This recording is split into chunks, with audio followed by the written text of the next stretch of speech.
My name's Cheryl, and I'm a singer. I'm from London. How am I coping with lockdown? So lockdown obviously hasn't been easy. It's been really hard on the mental. Obviously, you've got to be really, really dedicated, and you've got to motivate yourself in so many different ways. So, you know, the balance in itself has been quite difficult, but I've been able to get used to it slowly but surely. But I'm sure when I'm used to it, we'll have to go back. So, yeah, but in general, lockdown's been good. Good for me. It's unlocked creativity for me. Do you feel like during this period in time, you've used the time to become closer to the people in your life? Yeah, so me and my parents, like I speak to my dad every day, and just me and my other, even cousins. Unfortunately, we've had a few losses in the family, so that naturally brings us closer together. But me, myself, I've been trying to make more of an effort to contact people, talk to people, even though you still, sometimes you want to be in your own shell, in your own zone, but I've still been trying to make an effort, so yeah. Have you found any tips to help with maintaining your mental state during quarantine? Yes. So I write down, either on my phone or in a book, I write down my goals, whether it be long term or I just say like my goals for the day, what I'm going to get done. Sometimes I can put a bit of pressure, I can't lie, but other times it can make me just realise what I need to do. It reminds me that I've got stuff to do. It reminds me, what the long-term goal is and where I want to be in the next 5 years, as well as what I need to do now in the present time to make sure I achieve that. The small things, kicking bad habits, picking up good habits. So yeah. What new series would you recommend since being in lockdown and having a little more time? So I would always recommend sitcoms. I always say that sitcoms make me laugh, and when I go to bed watching a sitcom, I will wake up the next day feeling so happy.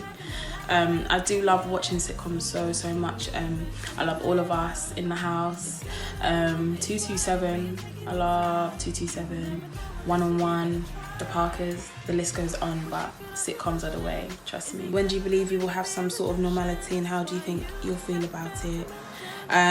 Well, I can't lie, I think we're going to have some level of normality maybe in a few weeks. As I said before, it's kind of gotten a while to get used to actually being in lockdown, so I think it's going to take just as long to get used to being out of lockdown. So that's something we're just going to have to shift ourselves a little bit, but I feel good about it. I feel like as long as they're making the right decisions for the safety of everyone, I feel like that's the most important thing. If we're out of lockdown and there is still, we're at a great risk, then things need to change and they need to be thought about. So, I don't know. I feel kind of about it because I do feel like safety does come first. So I wouldn't want them to rush us coming out of lockdown because of, other reasons apart from safety. So it's a funny one. That's a funny one. What first got you into music? So I was going to Stagecoach when I was younger. My dad and my mum put me onto it, and I just really enjoyed it. I performed in the Queen's Theatre. I had so much fun. Like, we made CDs. We did so much. We did a lot of theatre production. I really loved it. However, I did that and I just stopped.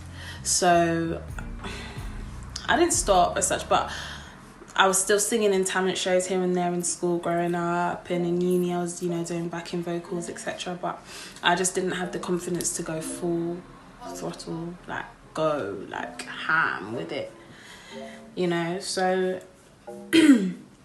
decided that when I left uni, I was going to do what I wanted to do, because I had done 4 years of a subject that I absolutely hated. And I said to myself, if I can do that, I can do the same amount of time minimum doing something I absolutely love. And it's been 3 years and I love it. It is hard, but I love it. So yeah, that's how I got into music gradually. It's only been about 3 years. I think I first came out with music about 21, I think. Yeah. Were you inspired to make music by anyone? I think just growing up on R&B and growing up on Destiny's Child, growing up on Maya, Aaliyah, Ashanti, I just always wanted to make good music, feel good music. That was one thing that they all had in common, feel good music. And I think that in general inspires me. But like Brandy, even like I listen to so many different types of music and different styles that I think there is a constant inspiration in every little thing I do. But yeah, share something with us that no one knows. So I'm pretty open anyway, so I don't know. There's probably a lot of things that people don't know actually, but I can't think of anything off the top of my head that I can just share. Sounds really boring, but I just can't. Did you have any other career path before you knew you wanted to pursue music? So I've always wanted to be an entrepreneur. Always. I always had my side hustles. I did events in uni.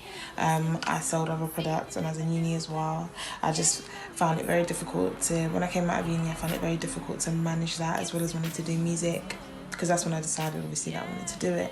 So I just found it hard to juggle everything, but I'm back on my entrepreneurial game. And so I'm actually still going to pursue it whilst doing music. Thinking back to your first and most recent performance, what was it like? Thoughts/feelings prior, during, after the show? So my first performance, I'm trying to think what my first performance was. One of my first performances was I performed at Backchat Reunion, and I was proper nervous. I didn't really have much music out at the time, so I think I went out there and people were just like, who is she? But I remember I was so nervous, so nervous. And even thinking about to my most recent performance, I still get nervous. Like, it's normal. Like, I still have that part in my heart that just is constantly beating. And then when I go on, I'm normally fine. So I don't know, the way I feel in terms of confidence, I've gained more confidence in comparison to back then. However, like, the feeling of, being nervous before going on stage, that's still the same. My actual stage presence has like grown tremendously. On the stage, I like to talk more. I like to engage more. I've loosened up and I'm myself now, so which I love. What is the best advice you've been given about your music? Make more music. The worst advice I ever got was people like telling me to hold back stuff. Obviously there's a difference between kind of being smart and having a method to the way you release, to people kind of holding you back and kind of instilling fear in you that you never had before you've spoken to them before. So sometimes it's really hard to push forward when you kind of listen to too many people. So that's probably actually one of the best pieces of advice that I've been given, to not follow so many different people's advice, and to really, take it in and listen to it, but choose what you want to act on and choose what you want to actually apply to your life. So yeah, I'd say that's probably the best advice I've gotten. 2 pieces of advice kind of link. If you could change anything about the industry, what would it be? The industry is the industry. I find it, I don't know. All I know is that I know a lot of people say that, support, they don't feel support, or, I feel like sometimes, I've sent people my music before and haven't always got the response I'd wanted. Sometimes I hadn't got a response at all. But then other times I have. So I guess people just choose when they want to take you in, and it's my job to continue doing what I'm doing. And if people eventually take me in, they take me in. But especially with the type of music that I'm doing, I do feel like I get overlooked a bit, but that's fine. It is normal. But then other times I have. So I guess people just choose when they want to take you in, and it's my job to continue doing what I'm doing. And if people eventually take me in, they take me in. But especially with the type of music that I'm doing, I do feel like I get overlooked a bit, but that's fine. It is normal to to feel like that, even when you're putting in so much effort and so much hard work. You just want to be recognised for it. So it's easy to feel like people don't take you in. But yeah, I would say that's about it. Like I said, like I've just gotten to grips with the fact that the industry will be how the industry will be. So it's really kind of how you navigate around it. What is one message you would give to your fans? To constantly stay motivated, try and stay as positive as you can, instill as many positive thoughts as you can daily. I'm trying my hardest to do that daily.